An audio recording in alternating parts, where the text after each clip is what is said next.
संस्थांच्या वार्षिक सर्वसाधारण सभांमध्ये गोंधळ होणार हे जणू ठरलेलंच असतं। पण गोंधळ न होता जेव्हा अशा सभा संपन्न होतात तेव्हा आश्चर्याचा धक्का सगळ्यांनाच बसतो। कोल्हापूरमध्ये गोकुळ दूध संघाच्या सभेतही यंदा असंच झालं। दरवर्षी प्रचंड गोंधळासाठी ओळखली जाणारी गोकुळची सभा यंदा मात्र अनेकांना अनोळखी वाटली, कारण त्यात दरवर्षी इतका गोंधळ झाला नाही। शिवाय अनेक वर्षात न घडलेल्या काही गोष्टीही यंदा घडल्या। यंदाची गोकुळची सभा झाली तरी कशी ते बघूया।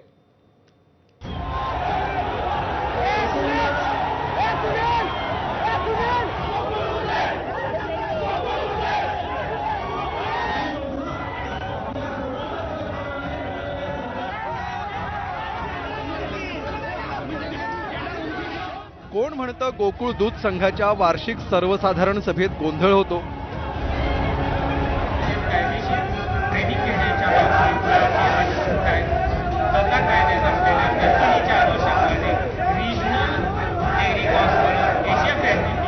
ही दृश्य पहा।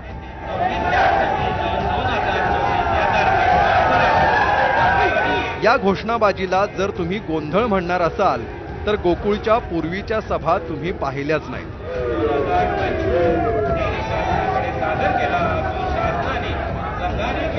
गोकुळच्या सभेतील गोंधळाचा इतिहास पाहता यंदाची सभा ही शांततेचा पुरस्कार द्यावा अशीच झाली। गेल्या कित्येक वर्षात न घडलेल्या घटना यंदा घडल्या। गोकुळच्या अध्यक्षांना चक्क अहवाल वाचन करता आलं। हद्द म्हणजे सभासदांच्या काही प्रश्नांना संचालकांकडून उत्तरही देण्यात आली।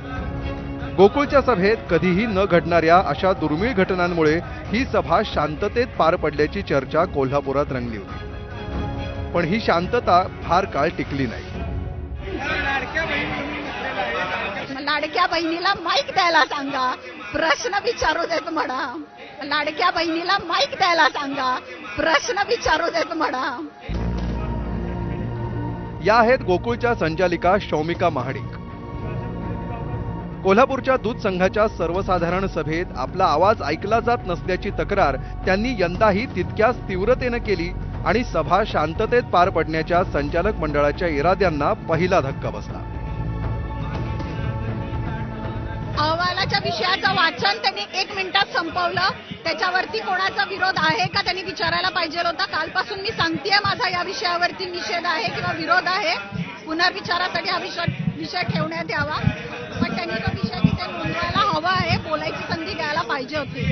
त्यांनी ज्या पद्धतीने आमच्याकडनं सहकार्याची अपेक्षा केली त्या पद्धतीने आम्ही सहकार्य केलेलं आहे। लाडक्या बहिणीला माईक द्यायला सांगा, प्रश्न विचारू देत म्हणा। वास्तविक गेल्या 4 वर्षांपासून शौमिका महाडिक यांना सर्वसाधारण सभेत व्यासपीठावर कोपऱ्यातली खुर्ची दिली जायची। यंदा मात्र नावीद मुश्रीफांच्या रूपानं महायुतीचा चेअरमन झाल्यावर ही परंपरा मोडीत काढण्याचा निर्णय झाला होता। त्यानुसार व्यासपीठाच्या मध्यभागी त्यांची आसन व्यवस्था करण्यात आली होती। पण शौमिका महाडिक स्टेजवर न येता सभासदांमध्येच बसल्या। यावेळी लाडकी बहीण हट्टी असल्याचं सांगत अध्यक्ष नावीद मुश्रीफांनी वेळ मारून नेण्याचा प्रयत्न केला। आमची मोठ्या बहिणीला आम्ही सांगितलं होतं की या व्यासपीठावर, तर मोठी बहीण जरा हट्टी असल्यामुळे ते आल्या नाहीत। धाकट्या भावाचा हट्ट पुरा करायला पाहिजे होता, तो केला नाही, तर आम्ही त्यांच्या प्रश्नाची उत्तरे देऊ। तर सर्व काही सुरळीत पार पडत असताना झालेल्या या गोंधळानंतर विरोधी संचालकांकडून मॅच्युरिटी दाखवण्याची अपेक्षा सतेज पाटलांनी व्यक्त केली। चर्चा काल परवा त्यांनी केली, त्यांचे सगळे प्रश्न समजून घेतले। त्या प्रश्नाचे तुम्ही जर 49 प्रश्न बघितले तर त्यातले विरोधकांचे प्रश्न जवळजवळ 25 आहेत। त्या सगळ्याची उत्तरं एमडीने दिली आणि संचालकांनी, मला वाटतं लक्षात आलं पाहिजे की संचालकांनी प्रश्न विचारायचा नसतो, सभासदांनी कुणी विचारला तर हरकत नाही। आणि म्हणून मला वाटतं की सभेतून जे सभासदांना अभिप्रेत होतं ती सगळी माहिती त्या ठिकाणी पोहोचलेली आहे। सभा सुरू झाल्यानंतर काही मिनिटातच राष्ट्रगीत सुरू करून सभा गुंडाळली जाते असा अनुभव गेल्या काही वर्षांपासून सर्वांनाच येतो। यंदा मात्र नेहमीच्या गोंधळासोबत काहीसं कामकाज देखील दिसून आल्यामुळे सभासदांना आश्चर्याचा धक्का बसला।